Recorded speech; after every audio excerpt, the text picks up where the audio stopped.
So, hello everyone, Jai Shri Sham, and welcome back to Management Hustles with a new topic for discussion, that is retail management. So, in this video, we will discuss that what is retail management, what is relating, different factors that influence retailing, scopes, nature, and functions of retailing, process of retailing, evaluation, और we can say जो भी इसके history थी, जो अब इसका present है related to retailing, that thing, and organized and unorganized retailing sectors. So let's start with our introduction of retailing. So अगर हम रिटेल मैनेजमेंट की बात करते हैं फर्स्ट प्रायरली, तो रिटेल मैनेजमेंट क्या होती है?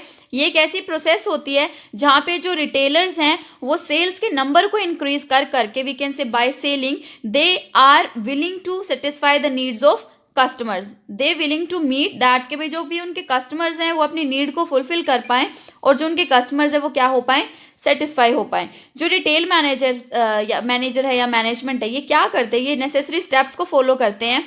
और वो स्टेप्स किस चीज़ से रिलेटेड होंगे कि कैसे कस्टमर्स उनकी शॉप तक पहुंचेंगे, कैसे वो किसी चीज़ को we can say goods services को परचेज करेंगे और कैसे वो अपनी एक्सपेक्टेशन सेटिस्फेक्शन को मीट करेंगे. तो अगर अब हम बात करें तो रिटेल मैनेजमेंट की करेक्ट डेफिनेशन की, तो रिटेल मैनेजमेंट एक ऐसी प्रोसेस है जो एस्टिमेट करती है वो उन सभी एलिमेंट्स को जो इन्वॉल्व होते हैं सेल करने के लिए एक रिटेल शॉप में, जिससे कि जो इंक्रीज है वो एक पॉजिटिव रिटर्न लेके आ सके. और यहाँ पे इंक्रीज किस चीज़ की है? यहाँ पे है सेल्स की इंक्रीज, कि जो रिटेलर है वो कैसे सेल को इंक्रीज करेगा और वो सभी एक्शंस और टेक्निक्स को फॉलो करेगा जिससे कि रिटेल एनवायरनमेंट इंक्रीज हो, सेल्स इंक्रीज हो और एक ऐसा स्ट्रक्चर बने जिससे कि कस्टमर क्या हो जाए, सेटिस्फाई हो जाए. अब बात आती है, हमने रिटेल मैनेजमेंट तो डिस्कस कर लिया, व्हाट इज रिटेलिंग. तो रिटेलिंग क्या है? जो रिटेलिंग वर्ड है वो एक फ्रेंच वर्ड रिटेलर से आया है, जिसका मतलब है किसी चीज़ का टुकड़ा, which means a piece of, और we can say to cut up something. अब यहाँ पे कट अप का मतलब क्या हुआ?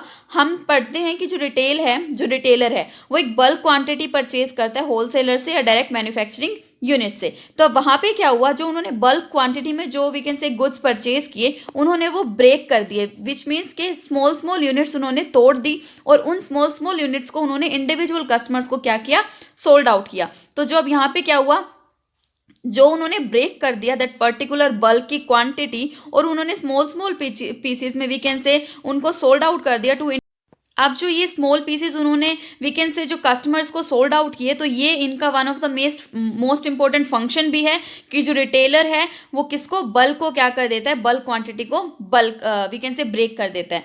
So next topic is nature. जो रिटेलिंग है, रिटेलर है या फिर रिटेल मैनेजमेंट है, उसके क्या क्या नेचर्स हो सकते हैं. तो नेचर्स क्या हुआ? फर्स्ट एंड प्रायर जो रिटेलिंग है वो क्या है, मार्केटिंग का एक पार्ट है. जो रिटेलिंग है वो किस पे बेस्ड है, वो सेंट्रिक वी कैन से जो अपना एलिमेंट लेके चलता है, सेंट्रल एलिमेंट लेके चलता है, वो क्या है, उनका कस्टमर. अगर कस्टमर होंगे तभी उनकी रिटेलिंग इंक्रीज होगी. मल्टी डायमेंशनल है, ऐसा तो नहीं है कि कोई भी रिटेलर शॉप एक ही चीज़ प्रोवाइड कर रही है, एक ही सेक्टर से रिलेटेड है. वो डिफरेंट सेक्टर को कंसिडर करके और different types of product avail करवाती है अपने कस्टमर्स को. जोग्राफिकल लोकेशंस भी होते हैं, फॉर एग्जाम्पल नियर बाय भी होंगे, थोड़ा वी कैन से जो most we can say appealing centres होते हैं जोग्राफिकल और डेमोग्राफिकली, वहाँ पे भी होंगे. वो ट्रांसफॉर्मेशन होगी रिटेलिंग में, कॉम्प्लेक्स मैनेजमेंट प्रोसेस है, प्रोडक्ट और सर्विसेज को एसोर्ट करके चलता है, मैनेज करके चलता है स्ट्रक्चरल फॉर्म में, स्टडी करता है पहले डिमांड को कि किस चीज़ की मार्केट में करंट टाइम पे डिमांड है और फिर मतलब कस्टमर की डिमांड्स को वी कैन से एनालाइज करके फिर वो प्रोडक्ट अरेंज करवाता है कस्टमर्स को. अब फिर क्या है, क्रिएशन ऑफ यूटिलिटी. अब यहाँ पे किस चीज़ की यूटिलिटी क्रिएट कर रहा है retailer? Utility of place, utility of form, utility of we can say distribution या फिर यूटिलिटी ऑफ टाइम. अब यहाँ पे भी कस्टमर को राइट टाइम पे प्रोडक्ट मिल जाए, राइट फॉर्म में मिल जाए प्रोडक्ट, और वी कैन से राइट हर एक चीज़ जो कस्टमर चाहता है, जिस प्लेस पे वो चाहता है, अगर उस प्लेस पे उसको मिल रही है तो वो क्या हो गई, यूटिलिटी ऑफ टाइम. और प्राइवेट ब्रांडिंग एंड लेबलिंग कैसे करता है वो? फॉर एग्जांपल जो रिटेलर्स है वो कस्टमर से जो माल परचेज करके लाते हैं या फिर we can say manufacturing unit से जो माल परचेज करके लेके आते हैं, वो अपने आप में एक ब्रांड है, क्योंकि अलग अलग कंपनीज अलग अलग प्रोडक्ट्स मैन्युफैक्चर करती है और रिटेलर के पास डिफरेंट कंपनीज के डिफरेंट प्रोडक्ट्स होते हैं. तो अब हम फॉर एग्जांपल जो कस्टमर्स हैं उन्हें ये थोड़ी पता है कि पर्टिकुलर जो कंपनी है उसकी मेन मैन्युफैक्चरिंग यूनिट कहाँ है. उसके लिए तो क्या है, उसके वो प्रोडक्ट कहाँ से मिल रहा है, from that particular departmental store. तो उसके लिए क्या हुई, वो जो we can say retail shop है वो खुद ही अपने आप में प्राइवेट क्या कर रही है, ब्रांडिंग कर रही है that for that particular product और services. Next one is functions of retailer. अब यहाँ पे बात आती है कि रिटेलर क्या क्या फंक्शन परफॉर्म करता है. हमने हमारी डेफिनेशन में पढ़ा था कि रिटेलिंग में क्या होती है, ब्रेक होती है बल्क. तो यहाँ पे इसका मेन और फर्स्ट फंक्शन क्या हुआ फंक्शन ऑफ ब्रेकिंग बल्क, क्योंकि यहाँ पे वो जो उसने बल्क में क्वांटिटी परचेज की थी फ्रॉम मैन्युफैक्चरिंग यूनिट और होलसेलर, यहाँ पे वो उनको स्मॉल स्मॉल यूनिट्स में ब्रेकआउट कर कर कस्टमर्स को क्या कर रहा है, सोल्ड कर रहा है। अब नेक्स्ट क्या है हमारा, जो भी वैरायटी ऑफ गुड्स है उनको स्टॉक किया जाता है। यहाँ पे ये तो नहीं है फॉर एग्जांपल एक शॉप सिर्फ सोप ही वी कैन से सेल कर रही है, या फिर we can say Colgate brushes वगैरह ही सेल कर रही है। वहाँ पे क्या है, बिस्किट्स भी होंगे, अदर जो we can say daily routines की हमारी चीज़ें होती हैं वो सारी चीज़ें भी हमें प्रोवाइड की जाएंगी। तो यहाँ पे क्या हुआ, वैरायटी ऑफ गुड्स को स्टॉक किया जाता है। थर्ड वन क्या है हमारा, जो कस्टमर्स हैं उनको क्रेडिट फैसिलिटी भी प्रोवाइड की जाती है। यहाँ पे जो प्रोवाइडर है, रिटेलर्स हैं, वो इन्फॉर्मेशन प्रोवाइड करते हैं कस्टमर्स को भी और होलसेलर्स को भी। होलसेलर्स को क्यों, कि भाई कस्टमर्स को इन चीज़ की नीड है, so that the wholesalers can buy different types of products, or we can say those products which can satisfy the need of customer from the manufacturing unit। अब यहाँ पे बात आती है कि जो रिटेलर्स होते हैं वो एस्टिमेट करते हैं डिमांड को और उसी टाइप के प्रोडक्ट्स अरेंज करवाते हैं, किसके लिए, कस्टमर्स के लिए। नेक्स्ट क्या है हमारा, जो रिटेलर्स है वो क्या परफॉर्म कर रहे हैं, customer agent, real customer agent का रोल परफॉर्म कर रहे हैं। ऑब्वियसली जो रिटेलर है वो क्या है, एक मार्केटिंग फंक्शन भी परफॉर्म कर रहा है, क्योंकि रिटेलर अपने आप में एक मार्केटिंग का क्या है, पार्ट है। लिंक कनेक्ट करते हैं, क्यों, क्योंकि फर्स्ट ऑफ ऑल जो मैन्युफैक्चरिंग यूनिट से माल किसने परचेज किया, होलसेलर्स ने। होलसेलर से किसने किया, रिटेलर्स ने। अब रिटेलर्स से कौन कर रहा है, कस्टमर कर रहे हैं। तो जो कंपनी है, मैन्युफैक्चरिंग यूनिट है और कस्टमर, ये कब मीट कर रहे हैं, उनके बीच में एक एजेंट का रोल कौन निभा रहा है, रिटेलर निभा रहा है। तो ये कहीं ना कहीं लिंक बिल्डअप कर रहा है बिटवीन होलसेलर, रिटेलर, कंपनी और कस्टमर्स। नेक्स्ट क्या है, जैसे ही किसी भी प्रोडक्ट की ओनरशिप क्या हुई, सोल्ड हुई, तो अब यूटिलिटी ऑफ ओनरशिप क्या हो गई, यहाँ पे क्रिएट हो गई। हमने पढ़ा है हमारे कॉर्पोरेट लॉ में, सेल्स ऑफ गुड्स एक्ट में, कि अगर एक जो पर्सन है उसने कोई भी चीज़ परचेज कर ली, कोई भी गुड्स परचेज कर लिया, तो उसकी ओनरशिप क्या होती है, सेलर के पास से कहाँ आ जाती है, बायर के पास से, क्योंकि उसने पैसे दे के वो ओनरशिप, वो प्रोडक्ट खरीदा है। अब नेक्स्ट क्या है, अब हमने यूटिलिटीज़ की बात की थी, utility of time, utility of form, utility of ownership हो गया, यूटिलिटी ऑफ प्लेस हो गया। अब ये सब चीज़ें यूटिलिटी कौन प्रोवाइड करता है, हमें रिटेलर करता है। अब नेक्स्ट वैसे ही क्या है, अगर किसी भी कन्वीनियंट लोकेशन पे किसी भी कस्टमर को वो प्रोडक्ट मिल रहा है from that particular retail shop, तो उसके लिए यहाँ पे क्या क्रिएट हो गई, utility of place. Next topic for today is scopes of retailing. यहाँ पे बेसिकली हम जो स्कोप है रिटेलिंग के, वो दो पॉइंट ऑफ व्यू से, दो पर्सपेक्टिव से देखते हैं। एक तो रिटेलर के पर्सपेक्टिव से और एक एम्प्लॉयज़ के पर्सपेक्टिव से।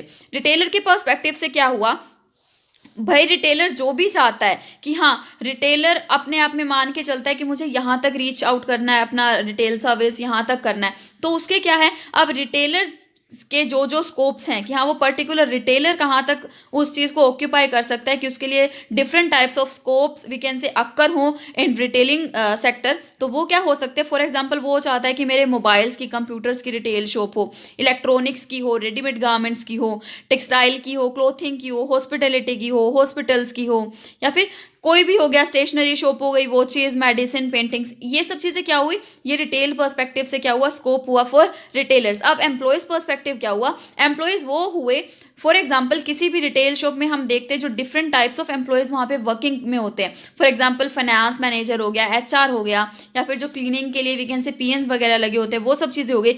उनके पर्सपेक्टिव से क्या क्या वी कैन से स्कोप्स है इन रिटेलिंग, क्या हुए, परचेज डिपार्टमेंट में जो है उनके लिए हुआ, फाइनेंस डिपार्टमेंट में हुआ, भाई वो फाइनेंस का काम करे तो उनके लिए कहीं ना कहीं स्कोप हुआ कि भाई वो भी रिटेलिंग मतलब है, तो वो रिटेलिंग का ही पार्ट, बट कहीं ना कहीं क्या है, उनके लिए स्कोप और ज़्यादा खुल गया। मार्केटिंग और सेल्स डिपार्टमेंट हो गई, स्टोर्स हो गए, ह्यूमन रिसोर्स डिपार्टमेंट हो गए, टेक्नोलॉजिकल डिपार्टमेंट हो गए, और क्या हुआ, सप्लाई चेन मैनेजमेंट हो गई। ये सब चीज़ें क्या थी, हमारी एम्प्लॉयज़ पर्सपेक्टिव से क्या था, स्कोप था रिटेलिंग का। Next one is factor influencing retailing. अब यहाँ पे इस वर्ड पर फोकस कीजिए कि यहाँ ये किस चीज़ पे इन्फ्लुएंसिंग बता रहा है, अपनी रिटेल पे।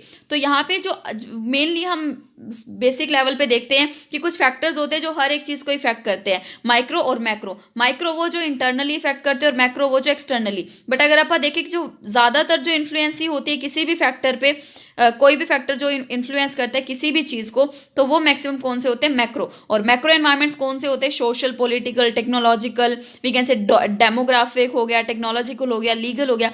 ये सब एनवायरमेंट कहीं ना कहीं एक्सटर्नली जब किसी भी चीज़ को इफेक्ट करते हैं, यहाँ पे रिटेल को कर रहे हैं, तो ये सब चीज़ें जो इफेक्ट कर रही हैं वो क्या हुए, ऐसे फैक्टर्स हुए जो इन्फ्लुएंस कर रहे हैं हमारा रिटेल को। ये तो थे जो रिटेल को इन्फ्लुएंस कर रहे हैं, बट यहाँ पे फैक्टर्स दिए हुए हैं नेक्स्ट स्लाइड में कि फैक्टर्स जो इन्फ्लुएंस करें रिटेल बिजनेस को, को। वहाँ पे रिटेल को तो एक्सटर्नल फैक्टर कर रहे हैं, बट रिटेल बिजनेस को कहीं ना कहीं ये 3 ही करेंगे। कौन? कस्टमर करेगा, क्योंकि कस्टमर पे ही डिपेंडेंसी है। अगर कस्टमर माल परचेज करेगा रिटेल शॉप से अपनी नीड्स को सेटिस्फाई करने के लिए, तो क्या होगा? बिजनेस चलेगा।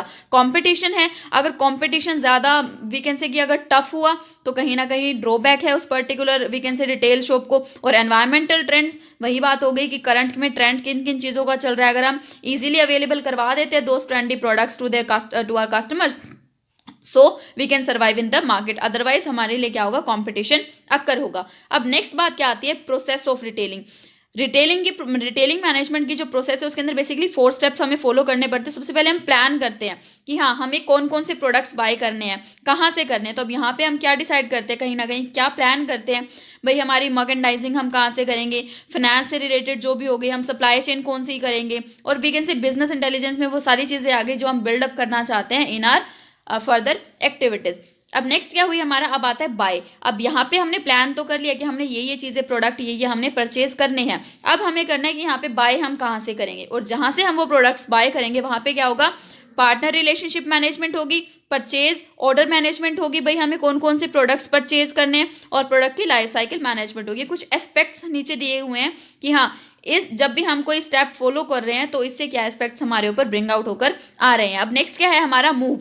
हमने प्लान कर लिया, बाय कर लिया। अब बाय करने के बाद जो हमने प्रोडक्ट्स परचेज किए हैं हमें कहीं रखने भी तो पड़ेंगे ना, तो वो आएंगे मूव में। भाई हमने from that we can say wholesaler की जो शॉप है वहाँ से अगर हमने माल परचेज किया है, या फिर हमने डायरेक्ट मैन्युफैक्चरिंग यूनिट से माल परचेज किया है, तो वहाँ से अब हम तक लेके जाने के लिए हमें वी कैन से हमें कहीं वेयर हाउस में वी कैन से कहीं हमें रखना तो पड़ेगा ना वो माल। तो वो क्या हुए? वहाँ से हमने ट्रांसपोर्ट किया और वहाँ पे हमने कहाँ रखा? वेयर हाउस में रख दिया। तो ये क्या हुआ? हमारा मूव हुआ। अब मूव हमने कर लिया, सामान हमने रख लिया। अब हम जो हमने बल्क में जो सामान परचेज किया है वो हम एक साथ तो हमारी रिटेल शॉप में रख नहीं सकते, इसलिए हमने वेयर हाउस यूज़ कर लिया। अब इसके बाद नेक्स्ट हम करना शुरू करेंगे सेल, और सेल कहाँ पे होगा? होगा हमारा रिटेल शॉप में। अब जब हम सेल करें तो हम कौन से पर्सपेक्टिव से सारी चीज़ें परफॉर्म करें? मार्केटिंग कर रहे हैं, सेलिंग कर रहे हैं, ऑर्डर मैनेजमेंट कर रहे हैं, स्टोर के ऑपरेशंस कर रहे हैं, और we can say after sale services तो ऑब्वियसली हमें देनी पड़ती है हमारे कस्टमर्स को कस्टमर रिलेशनशिप बिल्डिंग के लिए।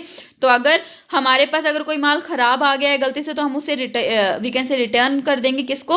होलसेलर को, या फिर वी कैन से जो भी हमारी मैन्युफैक्चरिंग यूनिट थी वहाँ पर। और या फिर अगर कस्टमर को कोई है तो हम कस्टमर से वो जो दैट पर्टिकुलर गुड जो है हमारा वो कस्टमर से वापस लेके और हमारे वी कैन से जो प्रीवियस जहाँ से हमने माल परचेज किया वहाँ पे उनको दे देंगे। अब नेक्स्ट है हमारा evolution of retailing.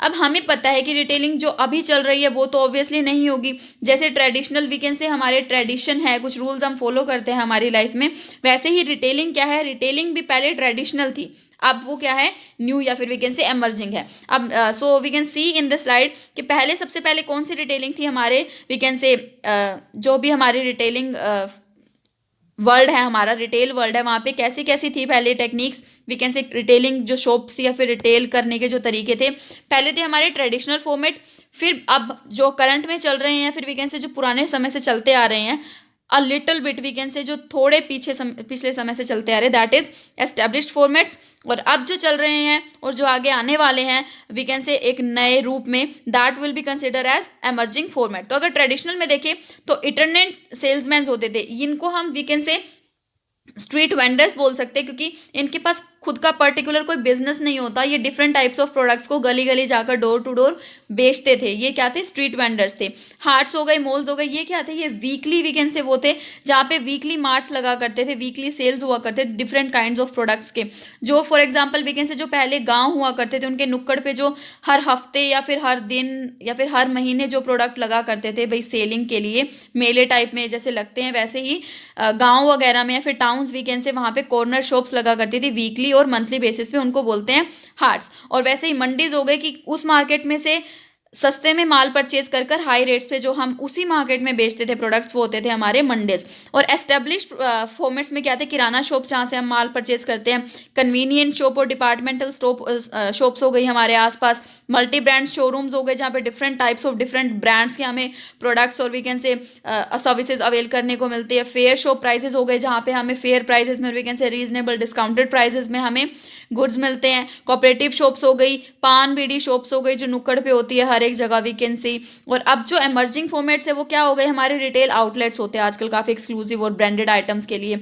Hyper markets हो गए, रिटेल हो गई, इंटरनल रिटेलिंग होती है जैसे मॉल्स हो गए, और जो specially malls we can say जो हमारे मल्टी कॉम्प्लेक्सेस होते हैं और जो रूरल ओरिएंटेड फॉर्मेट्स में होते हैं। फास्ट फूड आउटलेट्स हो गए, हम देखते हैं कि आजकल फास्ट फूड का तो बहुत ज़्यादा ट्रेंड चला हुआ है, और हमने देखा है कि नुक्कड़ नुक्कड़ पे इतने सारे फास्ट फूड आउटलेट्स लगे होते हैं जिससे कि जो कस्टमर्स है वो उसकी तरफ अट्रैक्ट हो रहे हैं। सर्विसेज गैलरीज हो गई, जब different types of services customers को दी जाती हैं। तो ये क्या थे, ये एवोल्यूशन था रिटेलिंग का, कि पहले कैसे ट्रेडिशनल फॉर्मेट आया, फिर कैसे एस्टेब्लिश्ड आया, और कैसे धीरे धीरे एमर्जिंग फॉर्मेट्स आते जा रहे हैं in the form of supermarkets, hypermarkets, retail outlets, we can say multi complexes. ये सब चीज़ें क्या है, हमारी एवोल्यूशन से जुड़ी हुई है रिटेलिंग की। So the last topic for today is that is organise sector और अनऑर्गेनाइज्ड सेक्टर। इसे हम बोल सकते हैं organised retailing and unorganised retailing. तो ये ऐसी दो रिटेलिंग के टाइप्स है जहाँ पे हम बोल सकते हैं ऑर्गेनाइज्ड सेक्टर अपने आप नाम ही डिफाइन कर रहा है कि ऑर्गेनाइज्ड है, स्ट्रक्चर्ड है, फॉर्मुलेटेड है पहले से, और अनऑर्गेनाइज्ड क्या है, अनस्ट्रक्चर्ड है, अनऑर्गेनाइज्ड है। तो यहाँ पे क्या हम इसे देख सकते हैं कि ऑर्गेनाइज में क्या है, सब चीज़ें पहले से फिक्स्ड है कि कैसे कैसे क्या क्या सीक्वेंस रहेगा, और अनऑर्गेनाइज में क्या है, कुछ भी फिक्स्ड नहीं है। तो मीनिंग से डिफाइन मीनिंग से हम जान लेते हैं कि ऑर्गेनाइज सेक्टर क्या होते हैं। ये ऐसे सेक्टर्स होते हैं जहाँ पे जो एम्प्लॉयज़ के टर्म्स और कंडीशंस हैं वो पहले से फिक्स्ड होती है, और एम्प्लॉय का जो वर्क है वो क्या होता है, पहले से एश्योर्ड होता है, सेटिस्फाइड होता है, और वी कैन से रिस्पॉन्सिवनेस के अंडर होता है। अगर हम बात करते हैं अनऑर्गेनाइज सेक्टर की, तो ये क्या है, ये स्मॉल एंटरप्राइजेस पे डिपेंडेंसी होती है, इनकी स्मॉल यूनिट्स होती हैं ये अनऑर्गेनाइज सेक्टर्स की, और यहाँ पे जो कस्टमर्स का वर्क है वो एश्योर्ड नहीं होता। अब अगर हम गवर्नमेंट की बात करें, भाई गवर्नमेंट रेगुलेशंस इन दोनों में आती हैं या नहीं। अगर हम ऑर्गेनाइज सेक्टर्स की बात करें तो ये रजिस्टर्ड होती है by government under different act, और वो एक्ट कौन कौन से होते हैं, फैक्ट्री एक्ट हो गया, बोनस एक्ट हो गया, मिनिमम वेजेस एक्ट हो गया, ये सब चीज़ें हो गई। ये बेसिकली किन से रिलेटेड है, एम्प्लॉयज़ की सेटिस्फैक्शन से, एम्प्लॉय बेनिफिशियर से रिलेटेड है। अब अनऑर्गेनाइज सेक्टर की बात करते हैं तो ये government we can say governed नहीं होता, ये गवर्नमेंट रजिस्टर्ड नहीं होता। अब नेक्स्ट है हमारे गवर्नमेंट के रूल्स क्या फॉलो किए जाते हैं दोनों सेक्टर्स में। तो अगर हम ऑर्गेनाइज सेक्टर की बात करें तो यहाँ पे स्ट्रिक्टली फॉलो किया जाता है क्योंकि गवर्नमेंट रजिस्टर्ड कंपनी होती है, और अनऑर्गेनाइज में नहीं किए जाते क्योंकि गवर्नमेंट रजिस्टर्ड नहीं होती। अब अगर हम रेम्यूनरेशन की बात करें तो ऑब्वियसली अगर सब कुछ ऑर्गेनाइज्ड मैनर में है, सब कुछ स्ट्रक्चरल फॉर्म में है, तो वैसे ही जो वेजेस या फिर सैलरी दी जाएंगी वो रेगुलर मंथली बेसिस पे दी जाएंगी, और अनऑर्गेनाइज सेक्टर में क्या है, डेली वेजेस दिए जाएंगे, ना कि सैलरी बेसिस।